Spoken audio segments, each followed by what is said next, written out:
Hey, what's going on, everybody? It's Corey with Good Evening Tech, and today we're going to go over writing to a file in JavaScript or TypeScript. So, if you've ever been curious, on the front end, how you can make something that generates a file, this is what we're going to go through. So, to make it easy, we're going to use what's called a CSV file. It's like an Excel sheet, but it's a little bit older version of it. It's something that's universal, so it can be used between any spreadsheet software, and yeah, you go from there. So here's the project that we're going to make in the end. This first page will be where the columns are made. So right here, we can just say state, city, and zip.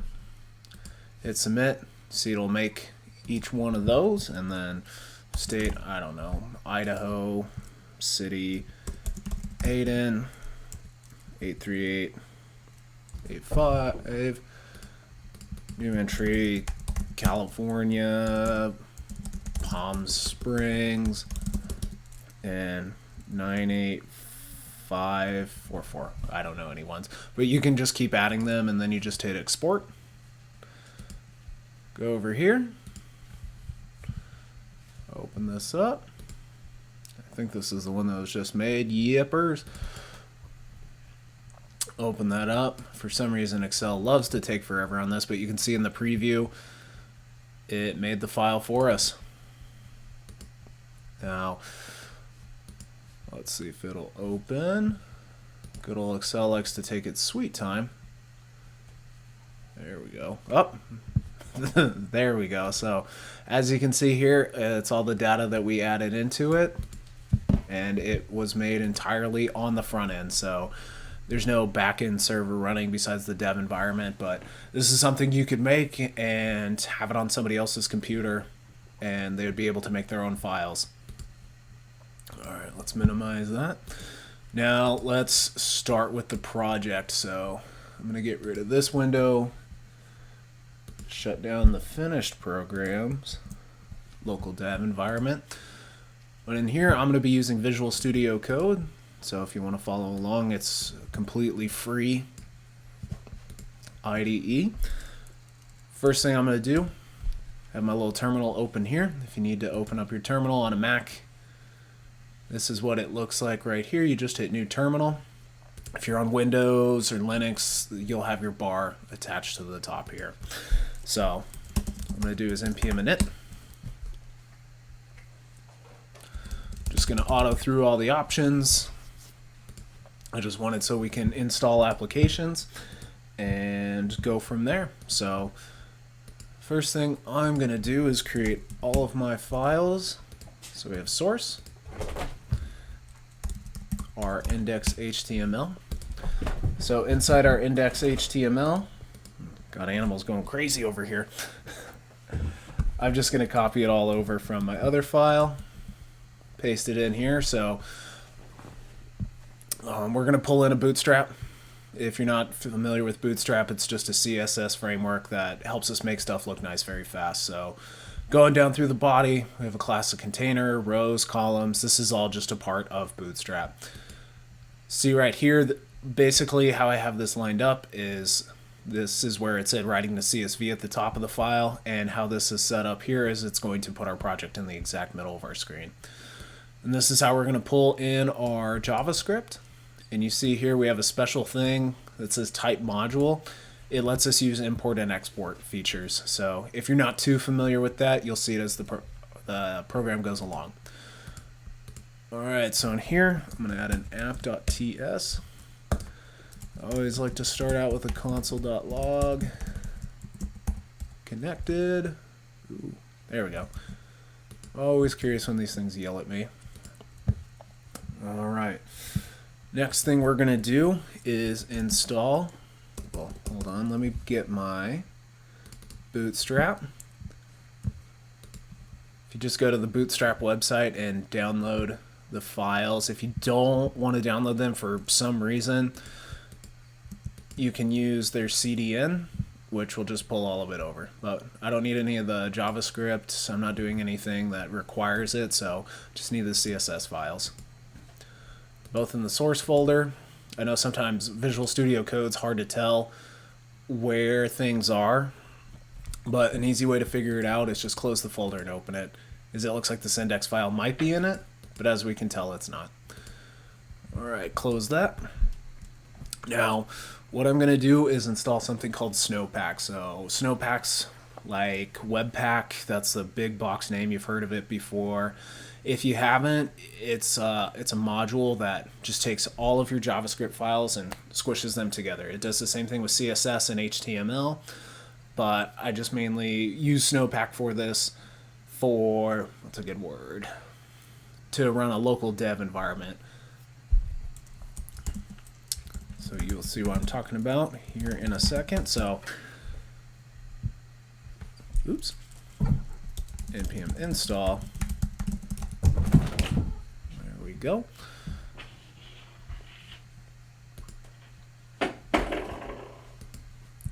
So while that installs, I'm using Snowpack to translate our TypeScript. This program will be in TypeScript for the most part. If you can't install npm or anything to handle the TypeScript, you just will use JavaScript for that.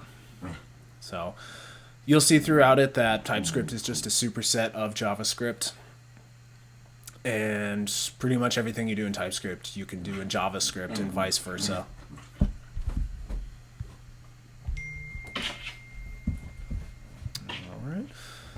Hopefully it's done there. Good 13 seconds. All right. Now what we are going to do is npx. npx is like an executable command, and we'll do npx snowpack init. This will allow Snowpack to create its own configuration file. Takes a little bit to load there. Oh, did I not do it right? Oh, right, there's no flags. It's hard to remember what has flags and what doesn't have flags. But luckily, most of the things that you use now in development have all these little helpers attached to them. So this just created our Snowpack config file. Basically, if we want to customize what Snowpack does, you would add it into here. Fortunately for us, there's nothing we have to change in this right now. Ooh, an Amber Alert. Alright. Hopefully they're okay. Now, what else we are going to add is our TypeScript file. So, for TypeScript, make sure I look this up correctly. npx tsc. This one has the flags. Or it should. I don't know. We'll find out. There we go. So once this loads up, we are going to change one thing in one of our files here. And I'm going to explain what it does. So how this works is these are the default values that you see. They're all commented out because it's just how TypeScript does it. If you want to change it, you take the comment away and change the values. So I'm changing this one because if I don't, every time you make something and you want to call on it later, TypeScript will yell at you saying, hey, maybe this file doesn't exist, or this variable might be null. So I just like to get rid of it here. Just my opinion. You don't have to follow it, but if you don't, you'll just see that you need to either put a lot of exclamation marks to tell TypeScript, yeah, that file is going to exist, or you're going to have to create up a lot of conditional logic. All right, so in our app.ts, let's see what's next here. Scroll through my notes. Ah, yes. Before we start that, we're going to open our package.json, and we are going to add some functions here. So package.json is how you can talk with npm and add anything that you want to add, like for scripts. So instead of me having to type out this command every time, I can just hit npm start. Start's a unique one where you don't have to, what's it called? type anything else afterwards, so you can just do npm start and it'll run this piece of code right here. If you want to do any other ones like this build, you have to do npm run build. We'll create those two right there. All right, we created our TypeScript. All of our Bootstrap is uploaded, good to go. Now what I want to do, just to make sure that this works and everything is happy, is I'm going to run the server. npm start. It's going to allow Snowpack to create this little development environment for us. First time it starts up, it's a little slow. What we're going to do, come over here. Alright, go to console. Connected, perfect. Alright, I'm going to close that out. Go over here. Alright. We're going to go over here. I'm going to close this dev environment. Don't need it open right now. But let's get started. So first thing I'm going to do, let's go in here. We're going to grab the center screen document.get element by ID, and we named it center screen. Now here's one of the TypeScript, the as and the HTML div element. So if you're using JavaScript, just get rid of that. But what this allows us to do is hold documentation, and when I want to use any autocomplete or something, it knows all the elements that are within that div. Alright, and we're going to create something called column list as a string array, and this is what's going to hold the names of our columns. Alright, now that that's done, we are going to create another TypeScript file, and we're going to call it createcolumn.ts. Alright, so what this screen's going to look like is this. This is where we put in all of our information. If you like more of a written kind of tutorial, please visit my website at goodeveningtech.com, and you will see this tutorial just showing you in a written way instead of me just talking. Alright, so what we're doing here is we're going to containerize our code. So we're putting this in a different file so that, if we have an issue somewhere, or we want to add a feature, take it away, we just have to go to the file that controls it instead of putting everything in the app TS and making it a big mess. So first thing we're going to do is create a function. I'm going to call it new column form input. It's going to return an HTML div element. Alright, so first thing we're going to do is create a bunch of elements. Create element.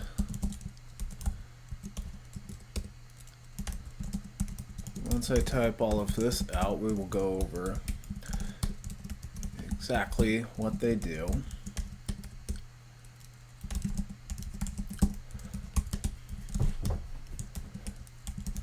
Label.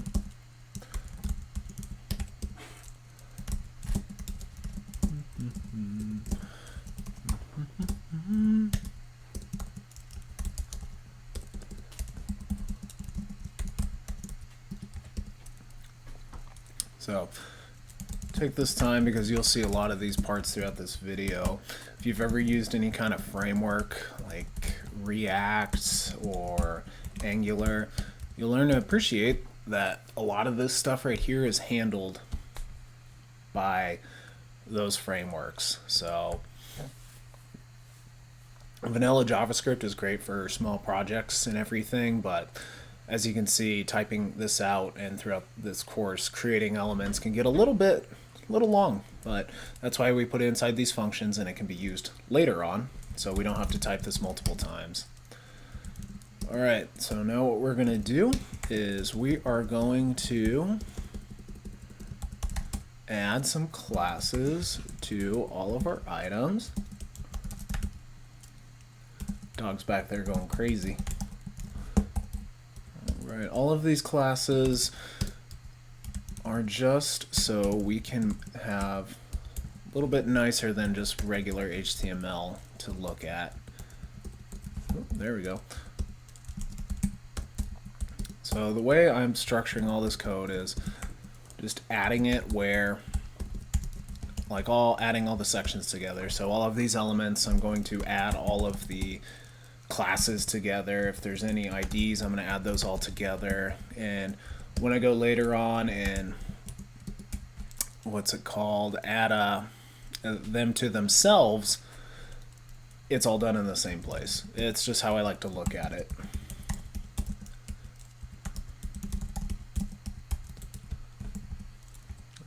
Alright. Now we're going to change the inner HTML so some of these items say something. Oop. Delete button.innerHTML equals delete.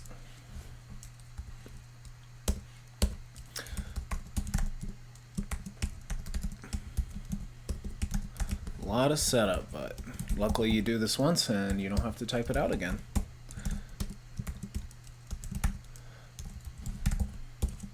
Placeholder.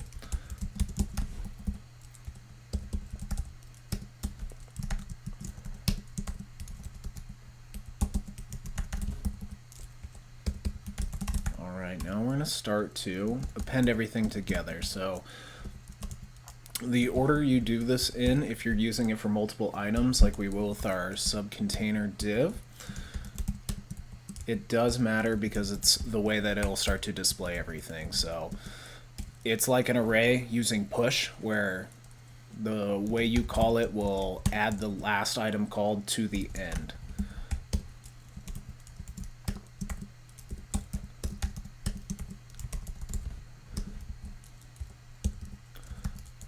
And now we'll add a event listener to that button.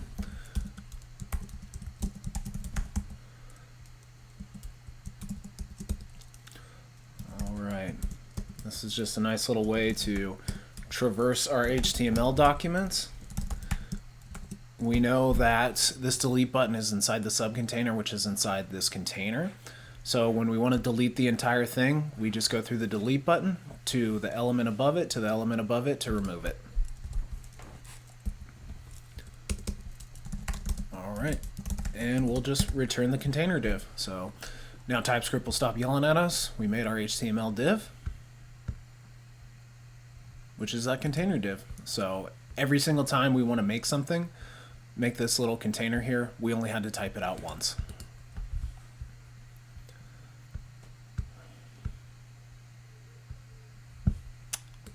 Alright. The next function we are going to make, called the new column area. We're going to ask for an array, and then we are going to ask for a return function that has a return type of any, but this function will return a form element. So what this is going to do is it's going to create the entire form that we're going to submit our column names into. This return function is going to be used later on to, once the submit button's hit on the form, it's going to call that function. But when our app, this file, calls it, it's going to get that form for us. Alright. Now the first thing we're going to do, this is just more creating elements. Oh, wrong autocomplete there. HTML form element.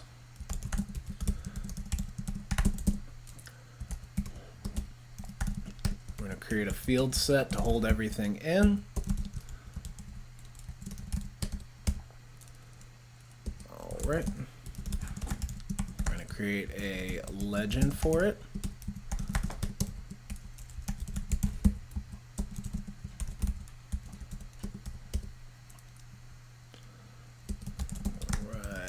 New button.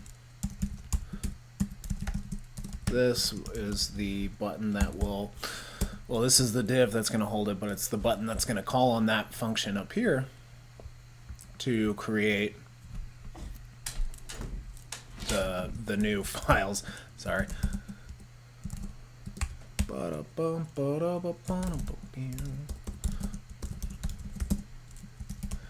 This will be the button. Just got to put them inside divs to make Bootstrap happy. Bootstrap is very reliant on div elements to create its formatting. Whoop. Creating crazy stuff over here.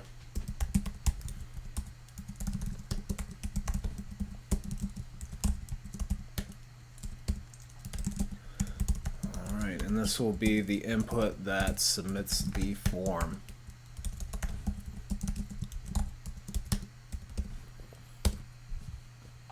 Perfect. Now we're going to go up through and just set up all of the IDs.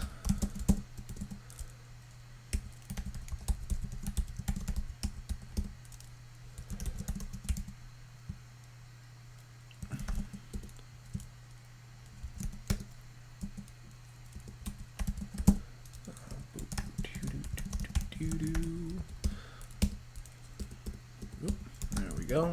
New button.id equals new column button. All right, now we're going to set up the classes, and so you guys know using helps when you can spell. When using single quotations, you can use single or double for most elements. It just has to match. So if you use single quote here, you need to use single quote at the end, and if you use double quote, you need to use double quote at the end. All right. That's setting up IDs. Now we're going to set up our classes. New button div. Class list dot add. Margin bottom of 3. New button dot class list dot. Ooh.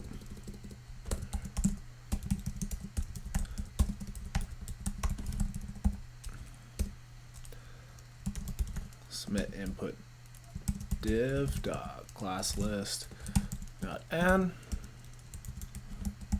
Margin bottom of 3. Class list dot add btn primary. Perfect. Attributes. Go in here. Whoop. New button dot set attributes. Type to button. Submit input. Type equals submit. Submit input. Set attribute value to submit. So on an input, the value is on a submit type input, the value is the text that is shown to the user. All right, let's set up some inner HTML. Equals new for the button. And for that legend we made, inner HTML we'll set to columns. Now we're going to append it all together.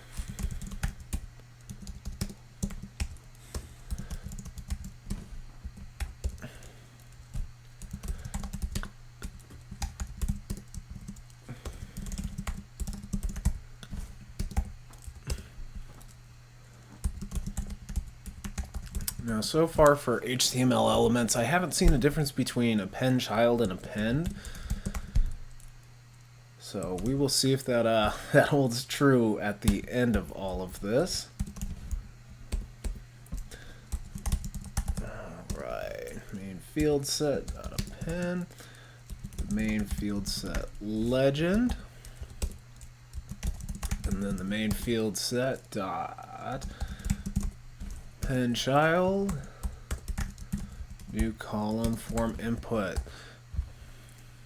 Let's make these all the same here. So with this, it's our function, but as you can tell with this, it's returning an HTML element so we can append it just like that. It's pretty neat. I think it is. All right, new button div. We're going to put the new button on it. Oh, crazy formatting here. You know, whenever you want to use append child, it'll correct it to append and vice versa. It's so weird. There's probably a setting somewhere I don't know. Submit input div.append. It wants to work half the time. Sometimes it doesn't want to work. Gotta love it. Alright, now we're going to go into the event listeners. So we're going to set up the first one being the form, and it's submit. Add my semicolon. Alright, so the first thing we're going to do, remember with any form objects, if you don't call prevent default, it'll refresh the page, and that's just not something we want. We're going to grab the submitted form.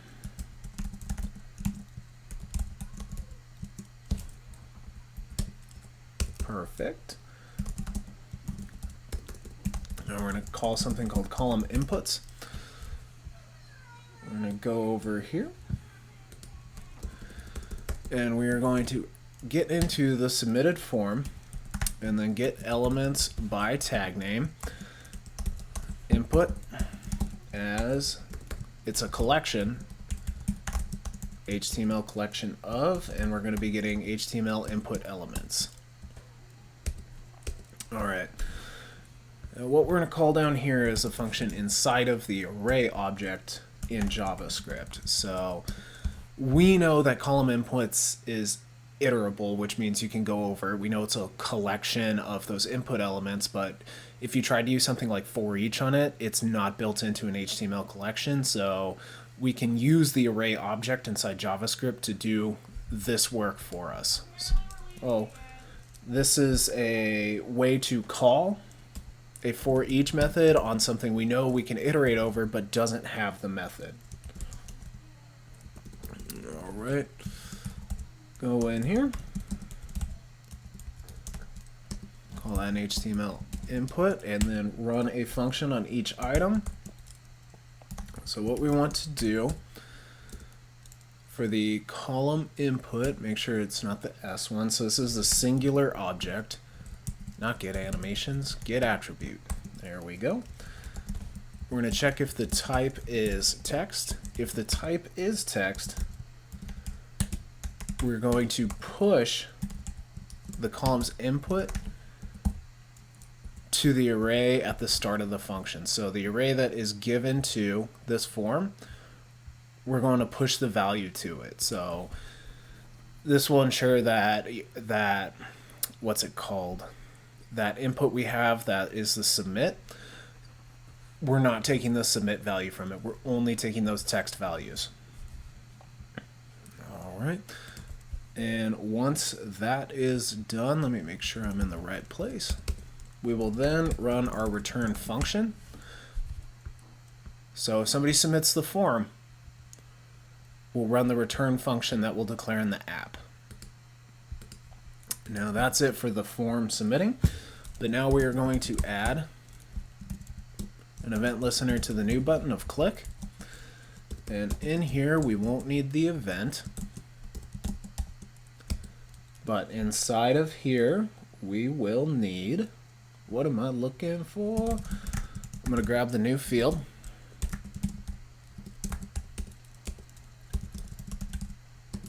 And then we're just going to append it.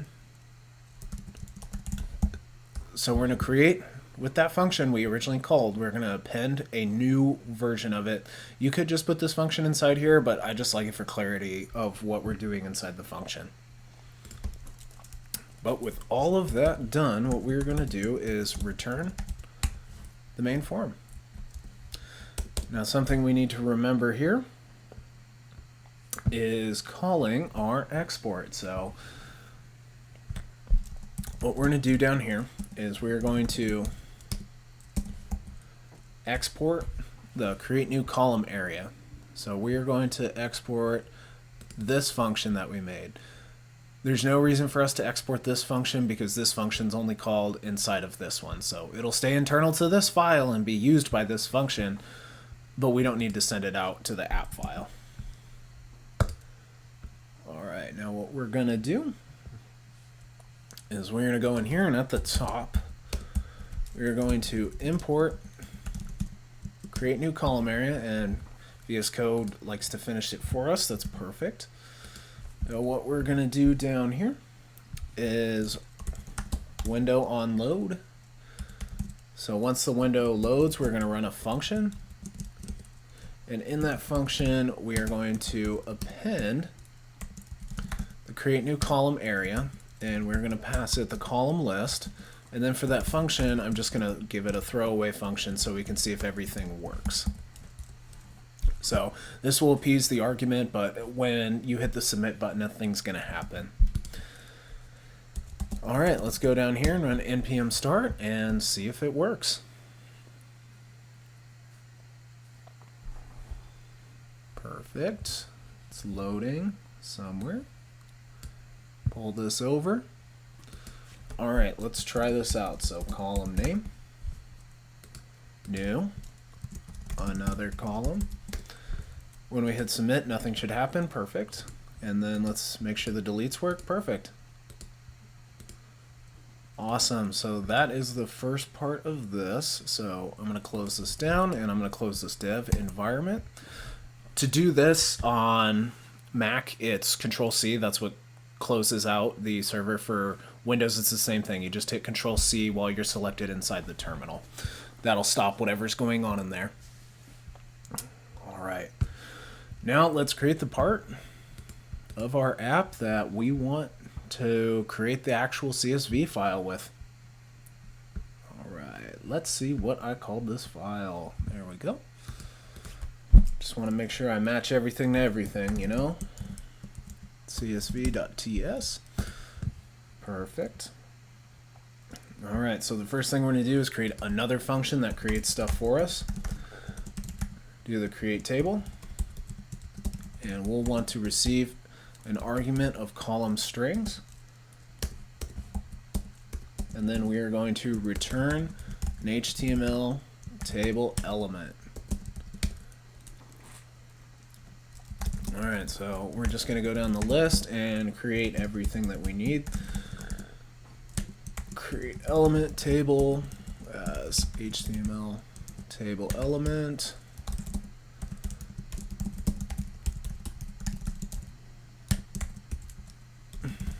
All right, so for these custom elements, and I'm calling them custom because they might not be, but like table head, if there's not a value for it and you know you're creating a HTML element, you can just make it general as an HTML element.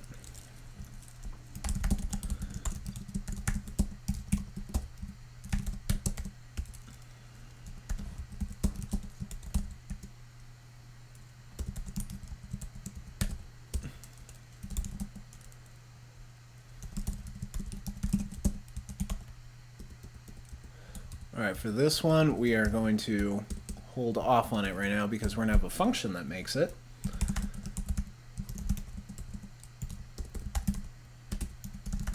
Create element tbody.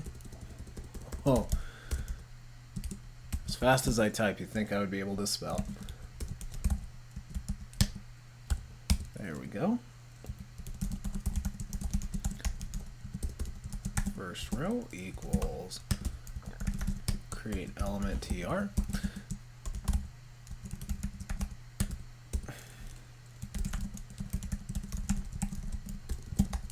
First set of columns, and we'll do the same thing with that one where we're going to use a function to call it. All right, let's continue down the list. We'll create our functions first so that we can just get rid of that real quick that it's getting a little bit angry about. All right, so function create headers. Just need a columns type string. We'll return an array of HTML elements.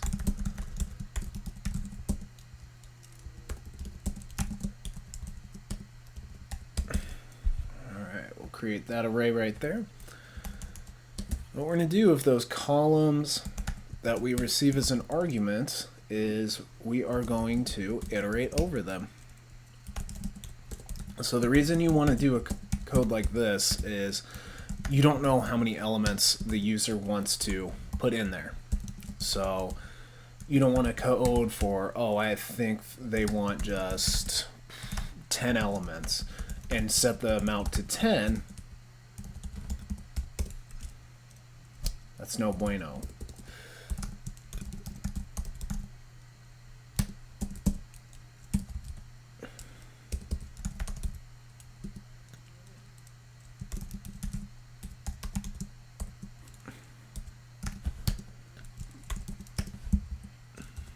Perfect.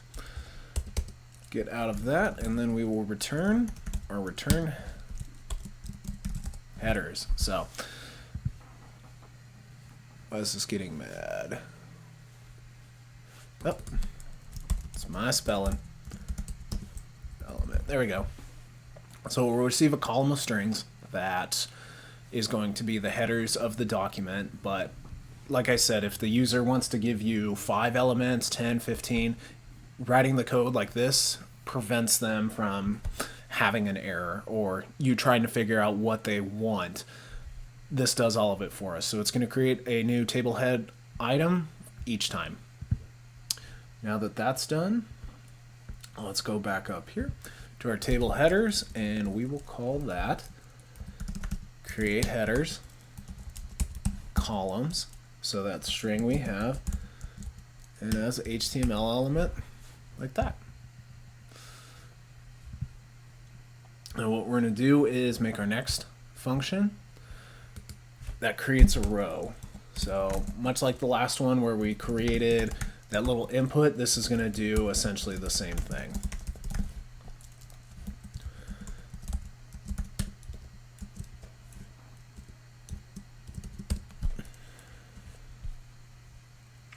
There we go.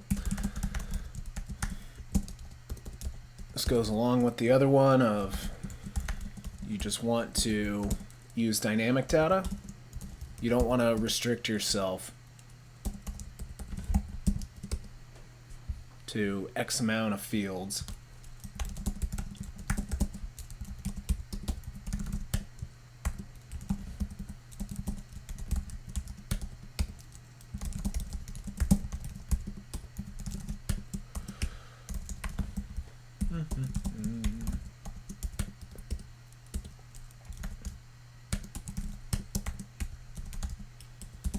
Alright, just more of what you've seen before.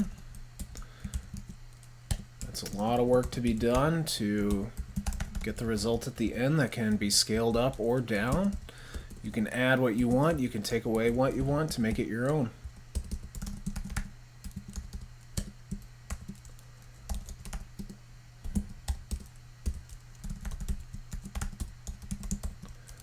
Alright, we're going to push that to that row. Now outside of the iteration, we're just going to return our return row. Go back up here, go into here, and create row,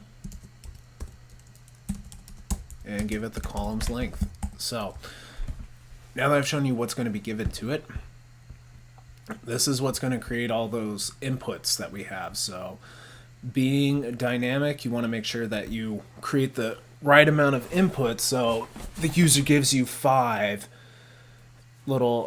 columns. You're able to give 5 columns of inputs so that they match up with each other. Alright, let's go through, set up the IDs.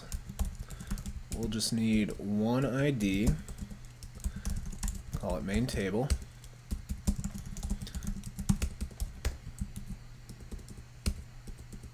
There we go.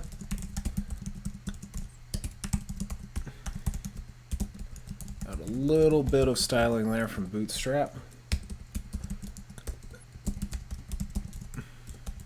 append everything together.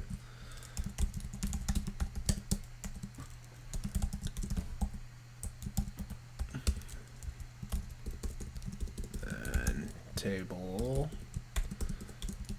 head dot append table head row.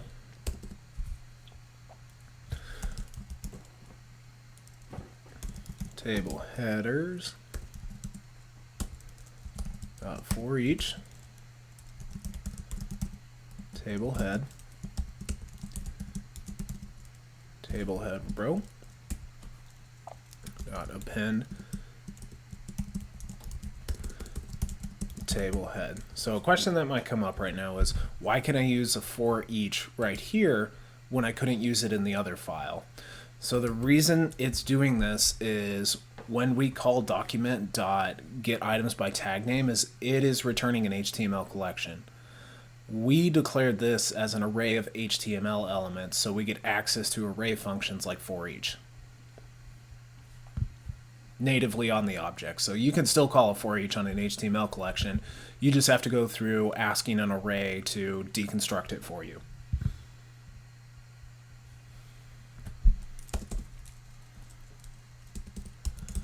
All right, continuing on. Table body.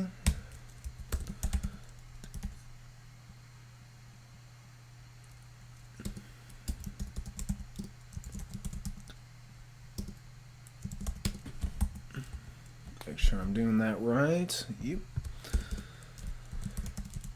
Table first set columns. Same thing as before.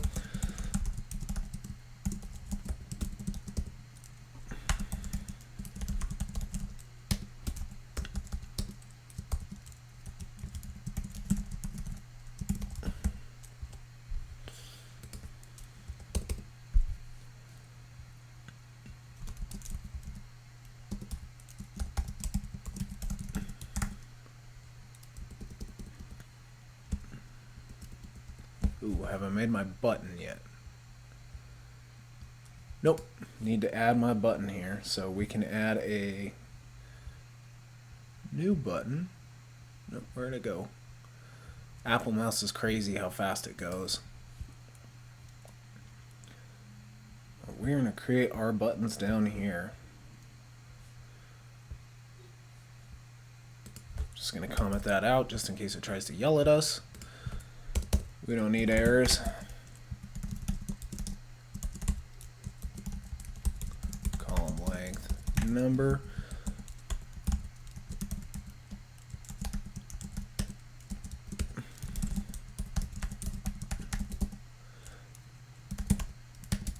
Alright, so like for this button in this project, I'm not going to use it over and over again.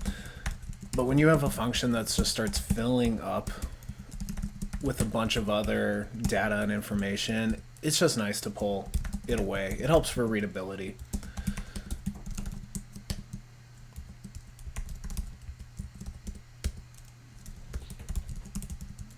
Button table row.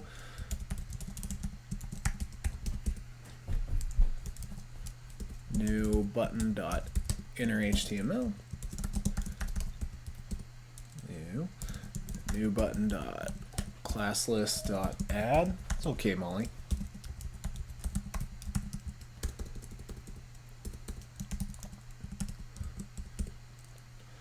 Perfect. Table column, set attribute, call span. I'm going to set that to column length to string. So it takes up the appropriate amount of spaces on there. So the column span tells this specific row how many it should take up.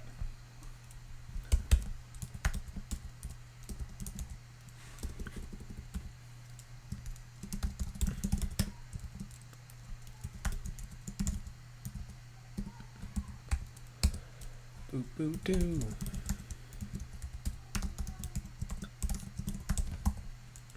Perfect. And we'll add our event listener so our button does something. We won't need the event.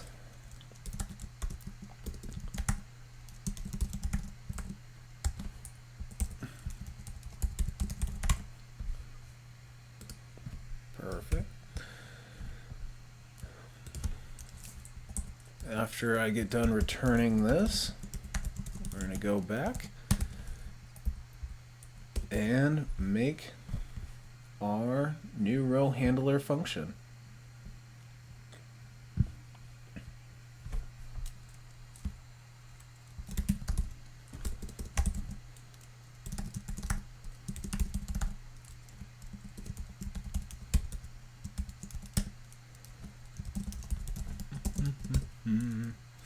So this function will allow us to create a new row to add items to.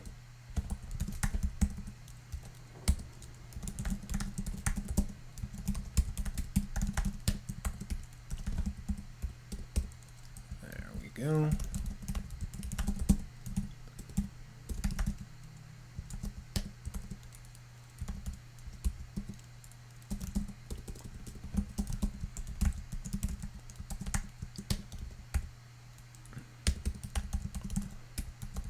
Another iteration.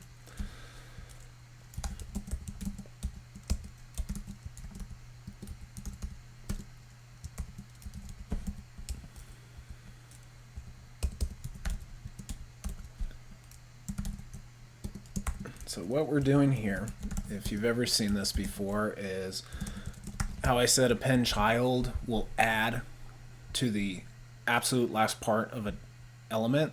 We can use it insert adjacent and before begin means submit it right before this item.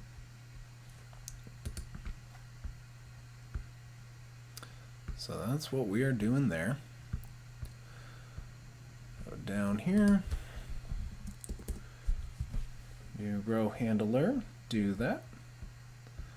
Make sure I'm not missing anything. Alright, that was our create new button. Yep, perfect, perfect, perfect. I'm going to do our create export button.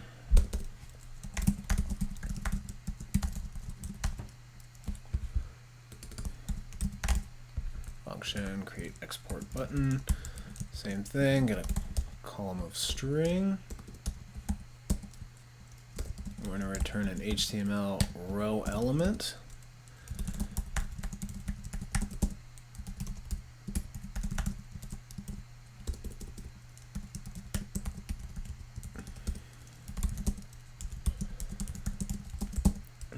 It always feels like a balance too of how many things do you put inside functions because the code might be repeated somewhere as opposed to not because you've only done it once or twice for slightly different reasons. So one could argue we could take that creation of a button and put in its own function for these two to use. But would it be worth it? I don't know.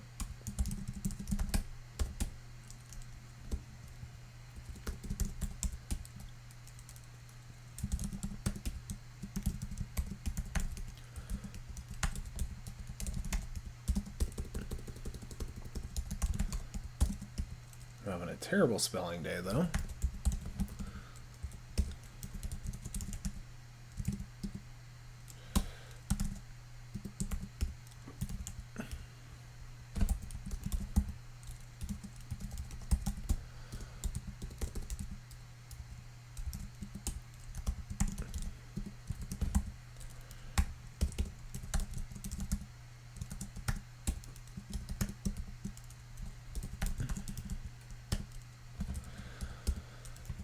Almost done.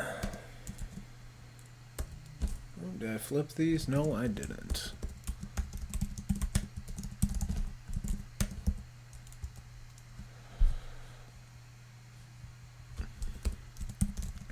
Export button dot add event listener. Click run a function. We don't need the event. And we're going to create a function called export to file with the columns. Then we will return our button table row.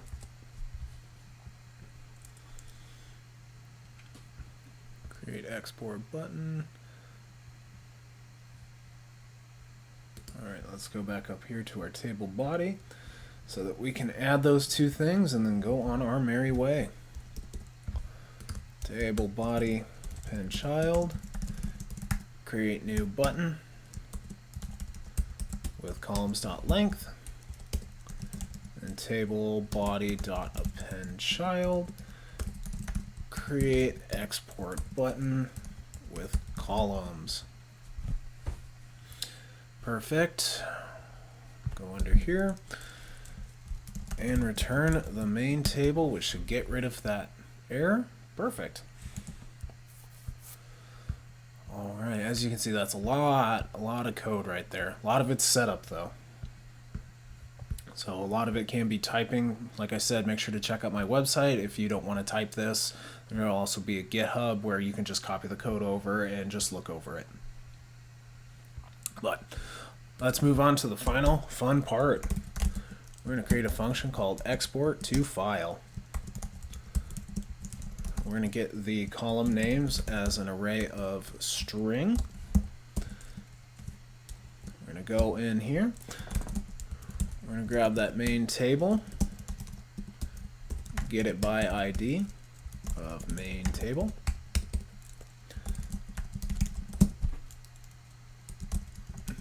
Main table dot get elements by tag name. So remember with this that no matter what you know is in there, this will always return an array. We know there's just one table body. So I'm just going to ask for the first element in the array and it'll give us that singular table body. We're going to create a string array. We're going to grab all of our inputs off of the T body. Get elements by tag name of input as an HTML collection of HTML input element. Alright, going back to that array method, go over that, then call our for each of input, run a function on the input, and then we will push the input value to our array. Ooh, what's this yelling at? Oh. There we go. So we're using this section of code right here to extract the value that the user has put in for each one. Right, now we're going to go down here and we're going to create some. We're going to run a little bit more code right here, but we're going to wait on some functions that we're going to make down here internal because we don't need them anywhere else and I want to keep them inside of this function because they don't need to be used anywhere else. So this function right here is going to generate a unique type, which is called void, which means it doesn't return anything. So the first thing we're going to do is create a variable named new blob. New blob is going to take an array that we have as the argument. We're going to run something on it called flat and then something called join. So what flat does is, let's say it's an array that has arrays in it. Just remember, an array can store anything. So an array can store a collection, which stores an array, which stores another collection. But what this flat will do is it will take all of those arrays that are inside the array and smush them out. So if you had an array like this, the first object in there was 1, 2, 3, and then 1, 3, like that, it'll take it and transform it into 1, 2, 3, 1, 3, so that they're all on the same level. And once we get that, we have to add another part to this blob. We're going to add a type of text plain, just in case it's not inferred by the browser. We're going to create our file name of just newfile.csv. Then we're going to create our actual file that takes in this blob, so the blob we just made, and then what are we going to name it? So the file name there. Now something fun we get to play with is an object URL. So we'll call upon the URL itself to create a local URL for that file that we're creating on the client's computer. Once we're done with that, we need to have the ability to download it. So to do this, we need to create an A element and set a special tag on it. So this A element will never be seen by the user, but it's a way we can interact with the user to have this start downloading for them. So we set the attribute of download to the file name, and then we tell it to click. So once the file name is made, which I keep forgetting to capitalize, once the file name is created, this entire file is made, creates this A tag that exists in nowhere, but it's going to click on it and it's going to tell the browser to, hey, download this file off of the URL we created on your machine. Pretty cool stuff. Alright, but before we do that, we need to create two functions that will format the data for us. We're going to call this one format header to array. It's going to take items of any type and a column length of number, and we are going to return an array string. Let's get to it. So let the temporary array we're going to use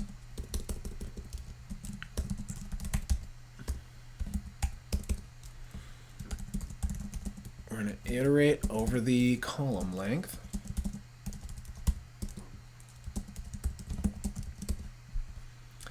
And then inside this column length, what we're going to do, if I is less than the column length minus 1,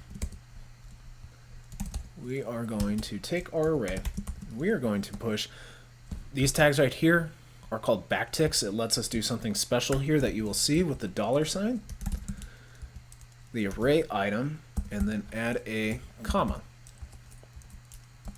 Else,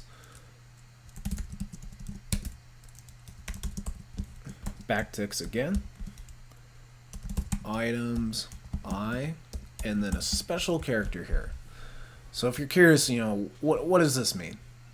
So how a CSV file works is everything separated by a comma. But to let the computer know this is a new row, we use a \n, which creates a new line in the program. So all of the items that it goes over will add a comma, until it hits the column length, then it'll say, hey, this is going to be a new line. But once we are done with that, we will return the temp array. Now we get to format the body to array items of any as a string, and then column length as a number. And we're going to return an array of strings as well. So for this one, it works a little bit different than the headers, and as we type along, you will see why. So we're going to create a filler array again as type string. Then we're going to create something called the column index and set it to 0. So set up another array here. Items.length. So if column index is less than column length minus 1, Then we'll push to the array, another backtick, items I as a column, or as a comma, sorry. Else, we'll push to the array as a new line using the same format, items I backslash. And then we will reset our column index to 0. Then we'll go up here, column index plus plus. So with the string that has the header in it, we know the stopping point. We know that it's going to end at the last item. For this function, when we receive the items array, it's going to have almost an endless amount of items. It depends on how many rows the user decided to make. So we don't know, and we can't assume by division where that item's new line starts, so we can set up the commas. So what we do is we set up the column index and we check it against the column length. Once the column index and the column length line up with each other, then we reset it as a new line. So that's what this if-else logic is doing. And we need to return our temp array. Perfect. We're going to go up here. All right. Now back to this part of the code. So what we're going to do is we're going to create something we're going to call a content array.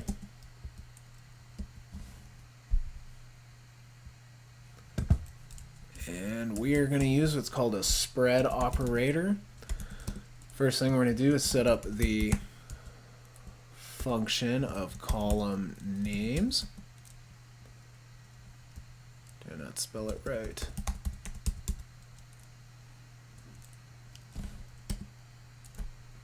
Columns string. Where did I mess up here? Column names. Ah, there we go. Column names. That's what it should be named. Column names. Just trying to make everything look correct, so that everything makes sense when you go back and forth between reading this.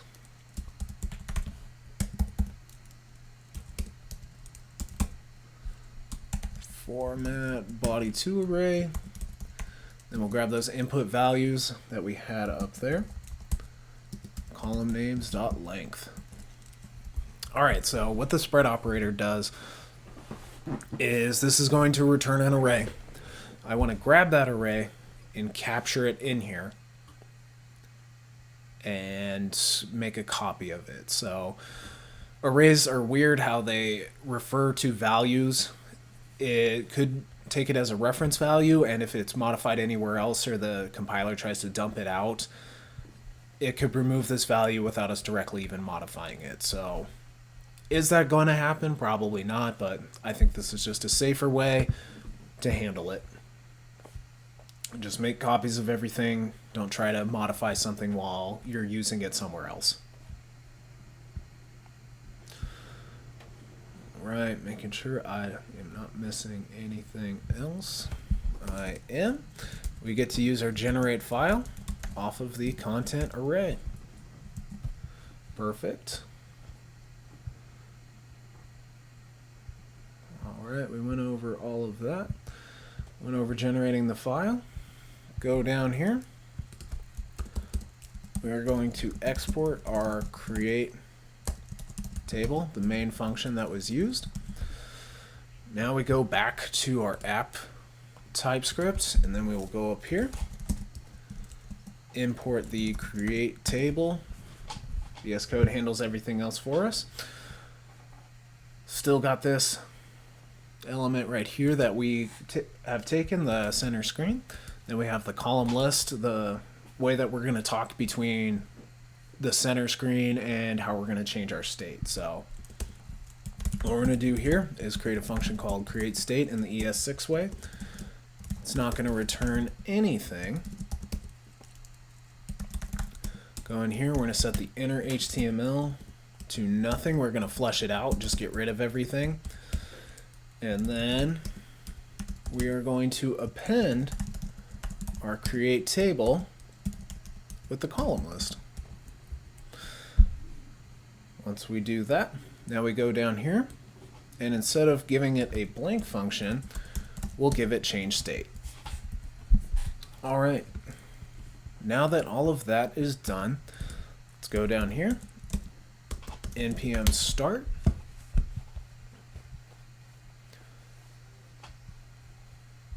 Takes a little second. Ready? Pull this over and let's see if it works. We'll just say column 1, column 2, column 3, hit submit. The option would yield an incorrect node tree. Ooh, this is fun. I wonder what I broke. Oh boy, this looks like a fun error. Alright, well it's a perfect time to try to figure out what's going on. So, saying in the create CSV, line 55,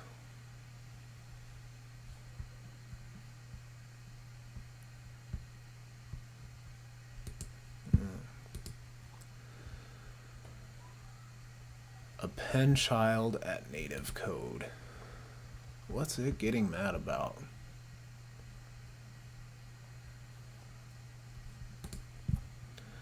app.js, create column. Something in our create CSV. Let's see if we can go through this together and try to figure it out.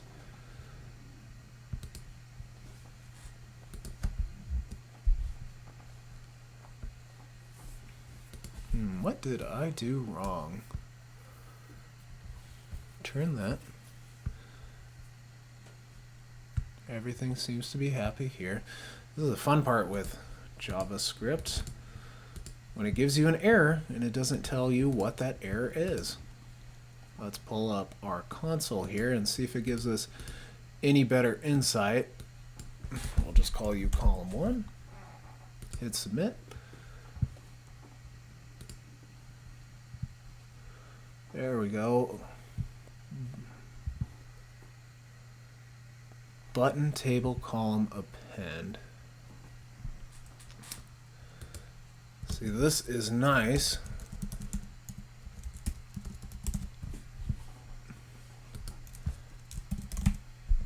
Let's see if it. Alright, error, go away. Button table column.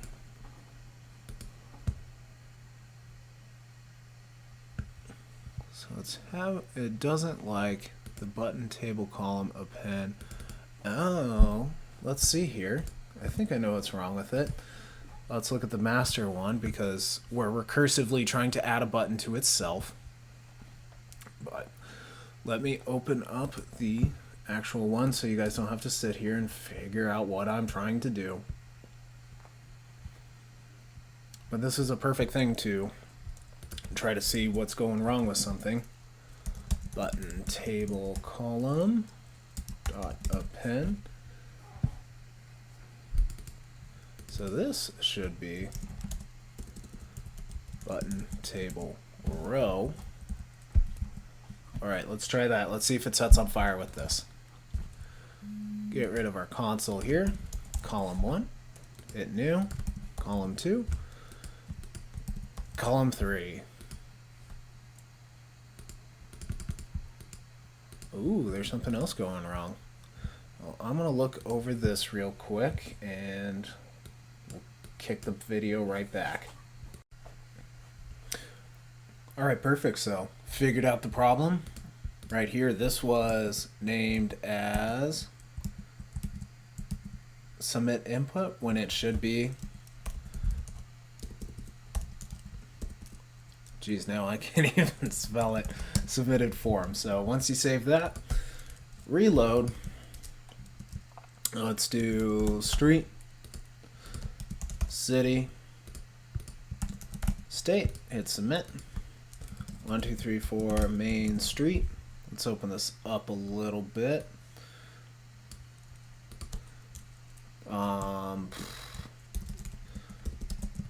New York City in New York. Add a new entry of South Street in El Paso, Texas. We'll hit export there. Up here, open this one. Have Excel take a weird amount of time, as it's always on camera. It's weird. Only goes slow when it's recording, but as you can see there, it exported the file for us. So that's it for the project. I hope it helped you in creating something, learning a little bit new about what you can do with front-end JavaScript instead of having to send back information to a server, and just utilizing this. So if you like the video, definitely feel free to hit that like button and subscribe for more content. Please check out my website at goodeveningtech.com, and thank you so much for watching, and I hope you have a great day.